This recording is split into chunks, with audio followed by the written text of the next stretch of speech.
आज हम इसका थर्मोकेमिस्ट्री का आज हम करेंगे लास्ट लेक्चर। ऑलमोस्ट लास्ट होगा, अगर टॉपिक हमारा रह गया तो फिर नेक्स्ट टाइम उसको हम लेंगे। तो लास्ट टाइम आपने हेस लॉ जो था of constant heat of summation पढ़ा था। उसके मुताबिक कोई भी रिएक्शन है, भले वो कितने भी स्टेप्स में किया जाए या एक स्टेप में होता है, मल्टीपल स्टेप्स में होता है, तो टोटल हीट ऑफ रिएक्शन जो है ना, वो उसके डिफरेंट स्टेप्स का टोटल कर लो, चाहे वो एक स्टेप में हो जाए या दो स्टेप में हो, तो टोटल हीट ऑफ रिएक्शन क्या रहती है, ये कांस्टेंट रहती है। तो आज हम यहीं से स्टार्ट करेंगे। आज एप्लीकेशंस जो हैं ऑफ हेस लॉ, यानी हेस लॉ जो है उसके मोस्ट कॉमन एप्लीकेशंस जो हैं वो कौन से हैं और उनका मतलब क्या होगा। सबसे पहले हेस लॉ का एप्लीकेशन होगा जिसको आप बोलते हो हीट ऑफ फॉर्मेशन। क्या बोलते हो इसको? Heat of formation. इसको लिखते हैं डेल्टा एच एफ। तो हीट ऑफ फॉर्मेशन है क्या?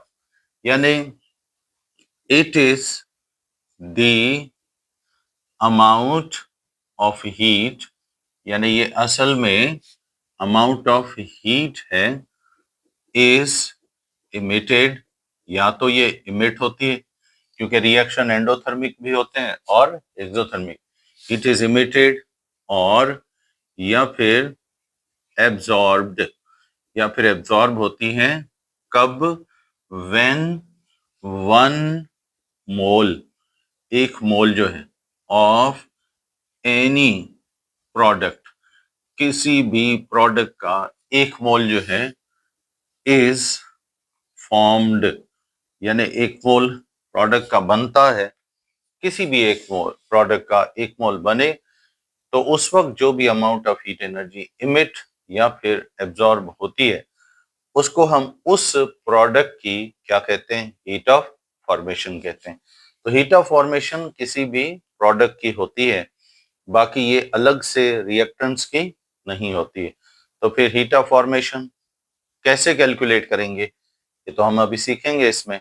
लेकिन हीट ऑफ फॉर्मेशन का कंसेप्ट क्या है कि अमाउंट ऑफ हीट, वो हीट की अमाउंट जो इमिट होती है या फिर एब्जॉर्ब होगी जहां वन मोल किसी भी प्रोडक्ट का बनेगा। तो अब हम यहां से आगे जाते हैं और फिर देखते हैं कि हीट ऑफ फॉर्मेशन जो है ये हम कैलकुलेट कैसे करेंगे। अच्छा, समटाइम आप इसको इंथैल्पी ऑफ फॉर्मेशन भी कहते हो। अच्छा, हीट ऑफ फॉर्मेशन लिखा हुआ है तब भी ठीक है, या फिर अगर लिखा हुआ है इंथैल्पी, इंथैल्पी ऑफ फॉर्मेशन, तो भी ये दुरुस्त समझा जाएगा। इंथैल्पी भी हीट चेंजेस को ही बोला जाता है, यानी अमाउंट ऑफ हीट की। तो हीट ऑफ फॉर्मेशन जब भी आप कैलकुलेट करते हो तो एक चीज याद रखें, हीट ऑफ फॉर्मेशन की कैलकुलेशन कुछ स्टैंडर्ड कंडीशन में होती है। किसमें होती है?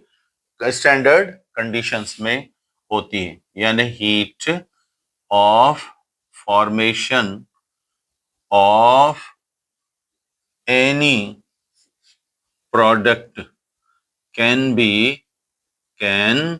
बी कैलकुलेटेड, इसको आप कैलकुलेट कर सकते हैं इन स्टैंडर्ड कंडीशंस। यानी कुछ स्टैंडर्ड कंडीशंस होती हैं, या फिर इन स्टैंडर्ड स्टेट्स, या फिर इनकी स्टैंडर्ड क्या होती है? स्टेट्स होती हैं जब इनको कैलकुलेट किया जाता है। अब जैसे all forms, all forms of solids and liquids, solid और लिक्विड जितने भी हैं, प्योर मतलब एलिमेंटल फॉर्म में भी होते हैं सॉलिड और लिक्विड, और गैसेस में भी होते हैं। तो सॉलिड और लिक्विड जो हैं वो अगर प्योर फॉर्म में हैं तो फिर इनकी हीट ऑफ फॉर्मेशन कैलकुलेट की जाती है 25 डिग्री सेंटीग्रेड पर, यानी टेम्परेचर यहाँ कंपल्सरी होता है, सही है ना। तो टेम्परेचर मस्ट है, टेम्परेचर 25 रखेंगे, फिर हम इसको कैलकुलेट करेंगे। अच्छा, उसके बाद फिर आती हैं ऑल गैसियस गैसियस फॉर्म्स जो होती हैं, गैसेस जो होती हैं, इनके यानी प्योर गैसेस हों तो इनकी हीट ऑफ फॉर्मेशन कब कैलकुलेट की जाती है? At 25 degree centigrade and 1 ATM, यानी प्रेशर 1 एटीएम रखा जाएगा और टेम्परेचर कितना रखा जाएगा? 25 डिग्री सेंटीग्रेड। तब किसी भी गैस के आप स्टैंडर्ड हीट ऑफ फॉर्मेशन यानी उसकी अमाउंट ऑफ प्रोडक्ट जो भी रिएक्शन के दौरान बनेगी उसको कैलकुलेट कर सकते हो। और उसके बाद अगर हमारे पास सॉल्यूशंस हैं यानी डिफरेंट सॉल्यूशंस हैं, तो सॉल्यूशंस हीट जो होगी ऑफ फॉर्मेशन, ये जब भी आप कैलकुलेट करोगे तो फिर टेम्परेचर 25 डिग्री सेंटीग्रेड, उसके बाद 1 मोलर कंसंट्रेशन होगी और 1 एटीएम प्रेशर होगा।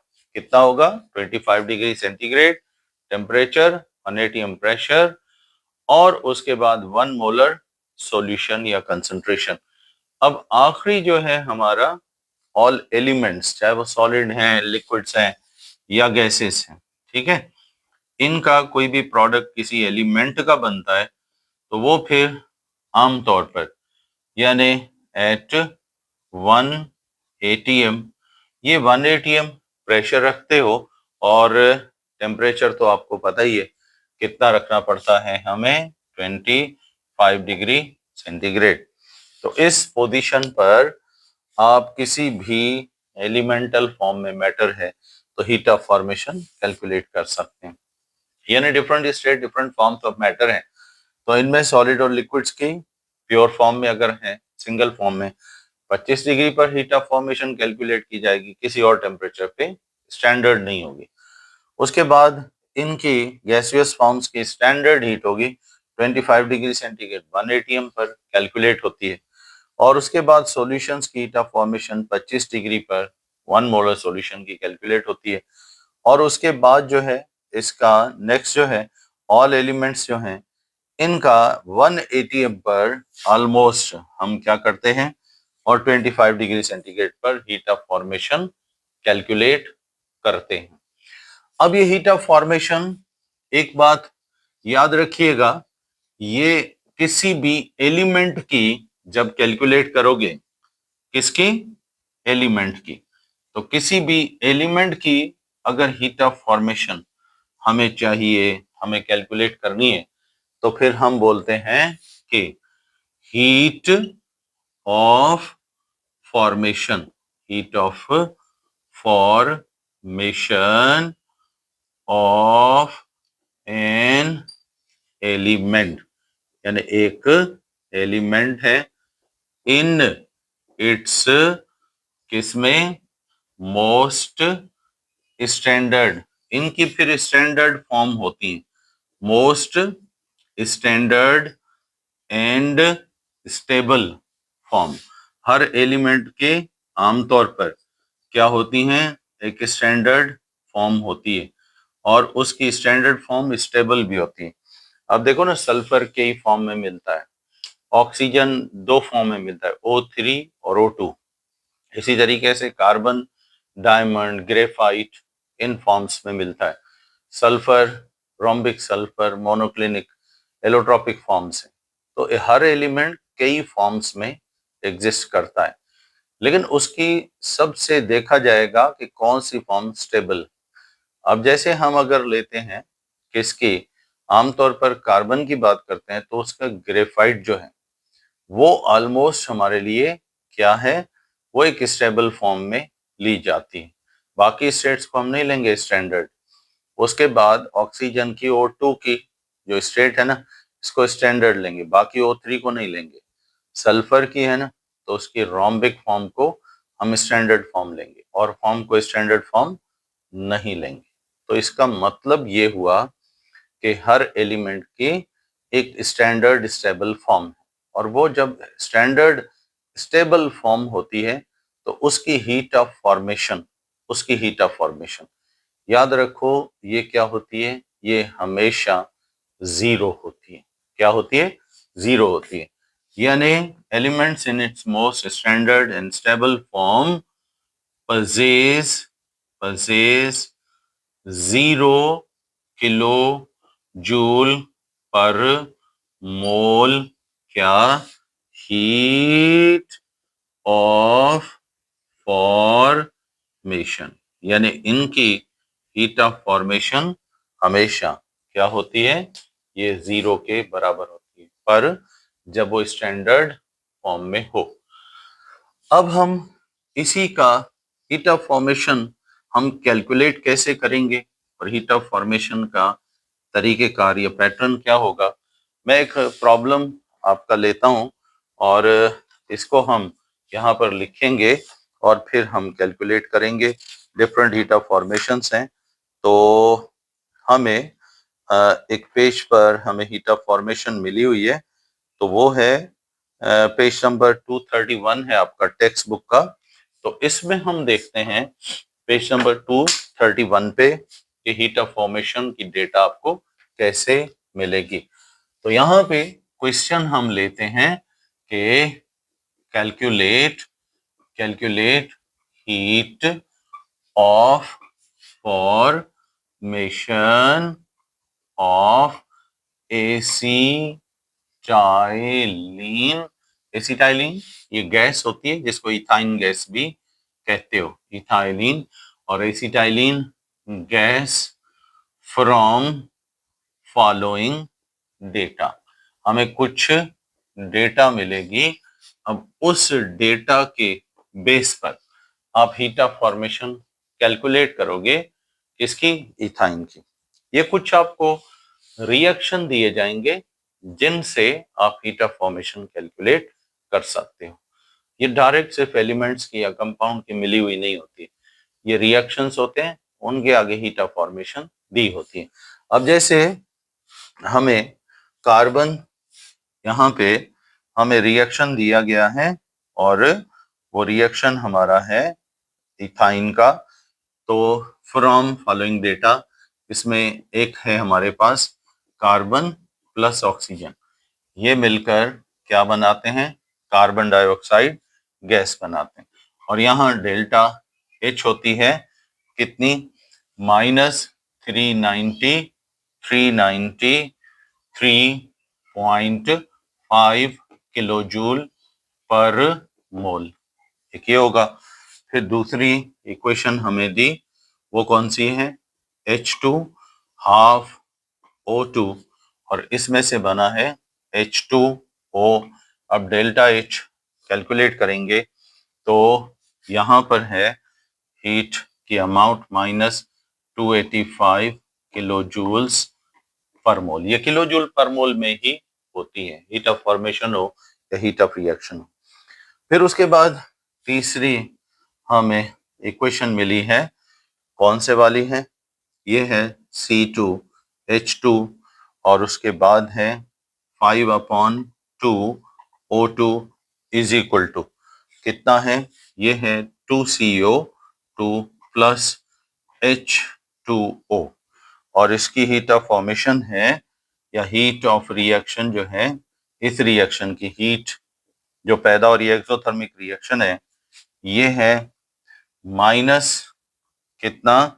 1299.5 किलो जूल पर मोल। ठीक है। और उसके बाद जो है हम नेक्स्ट पे आ जाएंगे। अब इक्वेशन कौन सी है? लास्ट है फोर्थ इक्वेशन। अब कह रहा है दो कार्बन है प्लस H2 है, रिएक्ट करते हैं और ये बना लेते हैं C2H2। अब इसकी हीट ऑफ फॉर्मेशन क्या करनी है? हमने कैलकुलेट करनी है। तो इस डेटा से आपको इस इक्वेशन की, ये वाली इक्वेशन की आपको क्या मालूम करनी है? हीट ऑफ फॉर्मेशन, यानी कार्बन हाइड्रोजन के साथ मिला इथाइन बना, इसकी हीट ऑफ फॉर्मेशन कितनी होगी। अब देखो डेटा कैसे मिल रहा है। डेटा कुछ इस तरह मिलेगा इस रिएक्शन में। ये जो आपको डेटा में इक्वेशंस मिलेंगी वो इस रिएक्शन के हिसाब से होंगी। इसमें पहला रिएक्टेंट है कार्बन का, तो एक इक्वेशन कार्बन की होगी।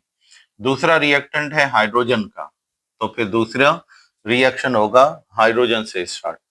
अब तीसरा जो है यहाँ प्रोडक्ट है इथाइन, तो तीसरा रिएक्शन इसी से स्टार्ट होगा। मतलब इस इक्वेशन में जितने रिएक्टेंट और प्रोडक्ट होंगे हर एक की एक एक इक्वेशन हमें दी जाएगी। क्या दी जाएगी? हर एक की एक एक इक्वेशन हमें दी जाएगी।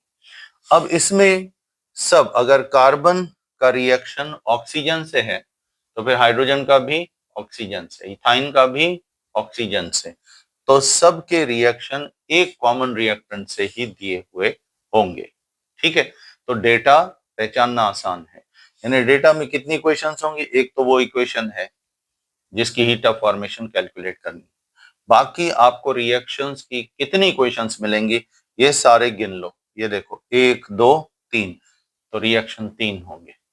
ये 4 होंगे रिएक्टेंट प्रोडक्ट्स इसमें, तो रिएक्शन 4 होंगे। अगर ये 5 होंगे तो इक्वेशंस 5 होंगी। अब ये है हमारी डेटा, यानी डेटा भी इक्वेशंस में है और हमारी कैलकुलेशन भी किसमें है? इक्वेशंस में है। अब हम कैसे हीट ऑफ फॉर्मेशन कैलकुलेट करेंगे? डेटा हमारे पास यही होगी। अब हम कैलकुलेशन स्टार्ट करते हैं। कैलकुलेशन में फर्स्ट ऑफ ऑल आपको क्या करना पड़ेगा? ये वाली इक्वेशन और ये वाली इक्वेशन इसको छोड़ दें, प्रोडक्ट वाली है, प्रोडक्ट वाली को छोड़ दें। बाकियों को आप क्या करो? इसके मुताबिक, इनके मुताबिक बैलेंस करो। यानी कैलकुलेशन में हमें कह रहा है बैलेंस दी इक्वेशन नंबर 1 जो रिएक्टेंट वाली है, इस रिएक्टेंट वाली, एंड और दूसरी कौन सी है? 2, इस रिएक्टेंट वाली। इनको बैलेंस करो, पर किसके मुताबिक? अकॉर्डिंग टू लास्ट इक्वेशन, यानी जिसमें हीट ऑफ फॉर्मेशन पूछ रहा है उसमें कितने मोल हैं कार्बन के, तो इधर भी उतने होने चाहिए। इसमें कितने मोल हैं हाइड्रोजन के, इधर भी उतने होने चाहिए। तो ये अकॉर्डिंग टू किसके मुताबिक? Last equation. चलो भाई, अब इस लास्ट इक्वेशन के मुताबिक इनको बैलेंस करते हैं। इसमें तो एक से था ना, अब ये सारी इक्वेशन, यहाँ कितना है? कार्बन 2 है, तो पूरी इक्वेशन 2 से मल्टीप्लाई होगी। किससे मल्टीप्लाई? 2 से, क्योंकि यहाँ पर 2 है तो 2 से मल्टीप्लाई होगी और ये फिर बनाएगी हमारे रिएक्टेंस। ठीक है, अब यहाँ डेल्टा H हीट भी मल्टीप्लाई होगी, टोटल हीट रिएक्शन की है। माइनस माना एक्सोथर्मिक है। कौन सा है? एक्सोथर्मिक है, तो किलो जूल में उसने लिखा है। चलो भाई, अब करते हैं मल्टीप्लाई और देखते हैं कि हमारी नई इक्वेशन कैसे बनती है। इसके हिसाब से बैलेंस हो, 2 इंटू 1 2 कार्बन, फिर 2 into 1 2 oxygen, 2 into 1 carbon dioxide भी डबल हो गया। तो पहले 1 मोल की हीट थी, अब ये डबल हो जाएगी।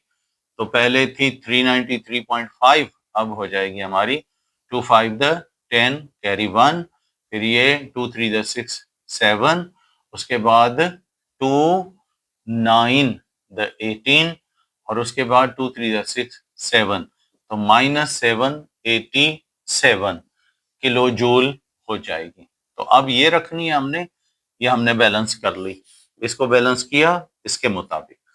चलो अब दूसरी इक्वेशन उठाओ, ये वाली, यानी इसमें हाइड्रोजन कितने हैं? एक, इधर भी एक है, तो बस ये तो एक के हिसाब से चल रहा है, तो बस इसको बैलेंस करने की जरूरत नहीं है। इसका मतलब है ये हमारी इक्वेशन जो है ये दोनों इनके हिसाब से, अगर ये बैलेंस है, इधर 1 मोल है इधर भी 1 मोल है, तो ये 1 मोल पे रिलेशन चल रहा है, तो ये सही है।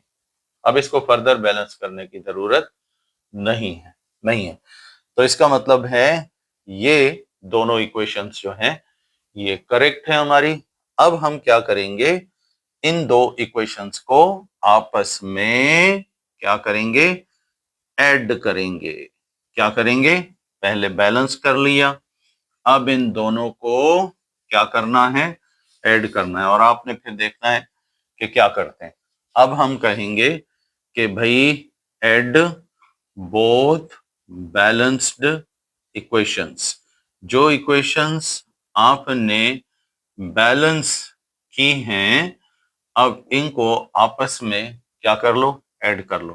भाई ये दो कार्बन, ठीक है, यहां लिखो दो कार्बन, कहीं और नहीं है, ठीक है, दो ऑक्सीजन, और यहां पर कितना है, हाफ, तो ये हमारी हो जाएगी 2.5 O2, ये हो जाएगा। अच्छा, उसके बाद जो है H2 एक है, तो यहां लिख लेते हैं H2। अब आते हैं इस तरफ, तो हमारा बनता है 2 मोल कार्बन डाइऑक्साइड के और 1 मोल किसका है, H2O का। ये दोनों प्रोडक्ट, प्रोडक्ट साइड पे रिएक्टेंट, रिएक्टेंट साइड पे ऐड हो गए। अब हीट आपस में प्लस कर लो, तो 787 और ये 258, माइनस माना एक्सोथर्मिक रिएक्शन है, माइनस माना एक्सोथर्मिक। 7 और 5 कितना हो गया, 12, तो 8 और 1 9, 9 और 8 कितना हो जाएगा, 17, 17, 7 और 1 8, 8 और 2 8, और 2 हमारे हो गए 10। ये देखो 7, ये हो गया हमारा, यहाँ पे हमने 7 और 5 12, फिर 8 और 1 9, 9 और 8 17, 7 और 1 8, 8 और 2 10, 172 किलो जूल। हीट में क्या कर दी आपने, ऐड कर दी। इक्वेशन सारे की सारी नई बन गई। अब हमारी ये जो बैलेंस इक्वेशंस थी ये खत्म, नई इक्वेशन आपने बना ली, ठीक है।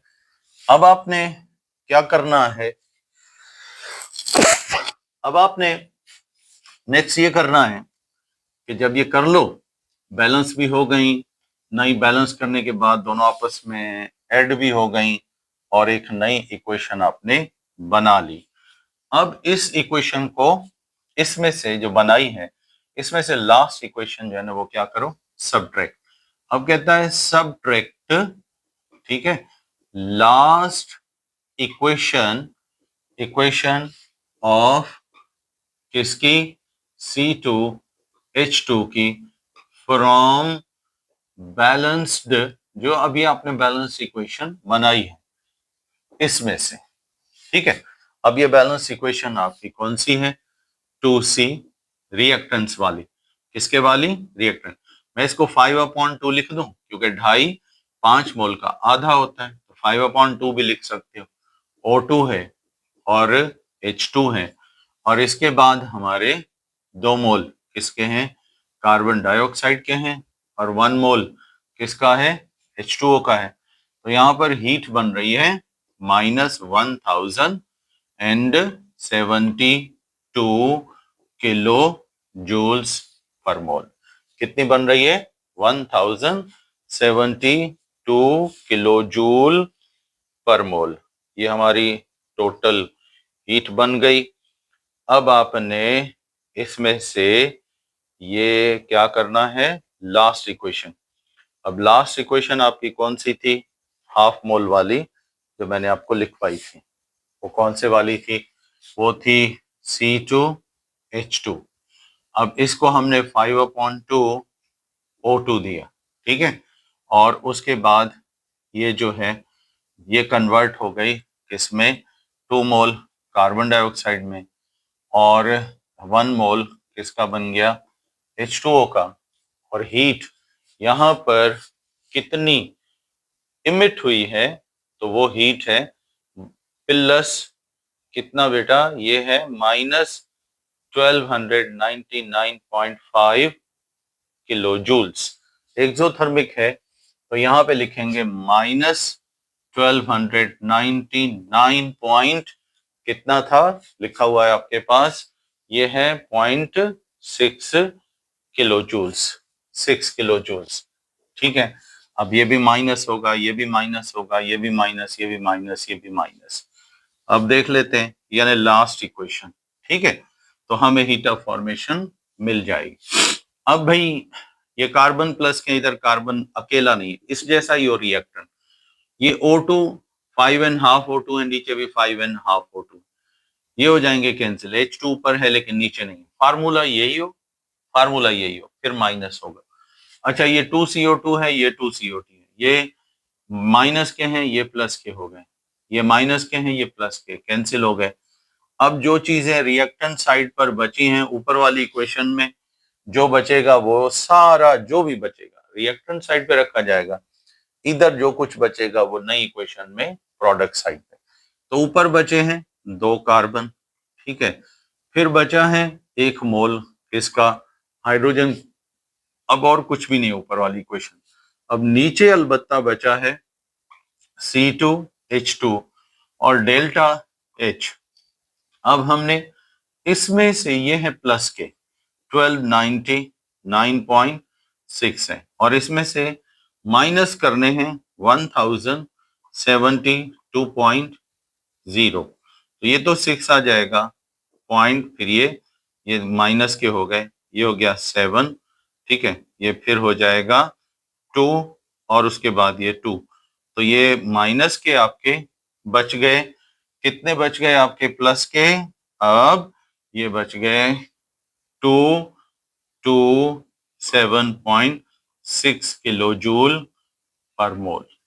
तो अब ये इक्वेशन जो है ना, ये वाली, इस इक्वेशन को आपने किस में देखना है, इस इक्वेशन को लास्ट इक्वेशन जो आपको दी हुई थी, लास्ट बिल्कुल डेटा में आखिरी equation, last equation very last, उससे कंपेयर करो कि उस जैसी है ये।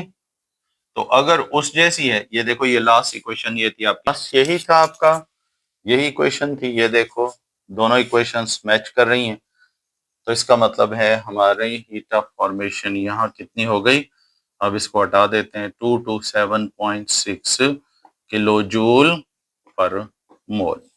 तो इस तरीके से आप हीट ऑफ फॉर्मेशन कैलकुलेट कर सकते हो, यानी गिवन इक्वेशंस में पहला जो रिएक्टेंट वाली इक्वेशन है उसको अकॉर्डिंग टू किससे, यानी लास्ट इक्वेशन के मुताबिक बैलेंस कर लो, फिर मोल रिएक्टेंट के साथ, प्रोडक्ट के साथ, ठीक है, बैलेंस, हीट जितने मोल इसके बढ़ाओ रिएक्टेंट्स के, उतने हीट के भी बढ़ा दो, प्रोडक्ट के भी, फिर जो बैलेंस करो इक्वेशन रिएक्टेंट्स वाली, उनको कर लो ऐड आपस में, नई इक्वेशन मिल जाएगी। उस नई इक्वेशन में से जो आपकी सेकंड लास्ट इक्वेशन होगी प्रोडक्ट वाली, जो प्रोडक्ट वाली होगी वो उसमें से पहला रिएक्टेंट उसका आपकी ये प्रोडक्ट होगी, ये वाली, इसमें से बैलेंस इक्वेशन में से ये क्या करनी है, माइनस कर लो, माइनस कर लो, फिर रिएक्टेंट में से, प्रोडक्ट में से, हीट में से।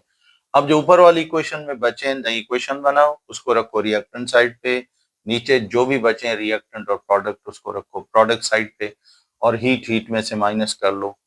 अब ये जो नई इक्वेशन बने फाइनल इक्वेशन से मैच करके देखो कि ये उस जैसी है या नहीं, अगर उस जैसी है तो फिर समझ जाओ आपकी हीट ऑफ फॉर्मेशन आपने करेक्ट डिटरमाइन कर ली है। तो आज हम यहाँ पर इसको छोड़ते हैं, और कल इंशाल्लाह हमारा लास्ट ऑलमोस्ट होगा इसका लेक्चर, क्योंकि अभी हमारी काफ़ी डिटेल पड़ी है, तो हम इसको कल हीट ऑफ रिएक्शन, और अब हमारा बचेगा Born Haber cycle. What is Born Haber cycle, what is heat of reaction, कल यहीं से स्टार्ट करेंगे। तो कल तक आप इजाज़त देंगे, थैंक यू।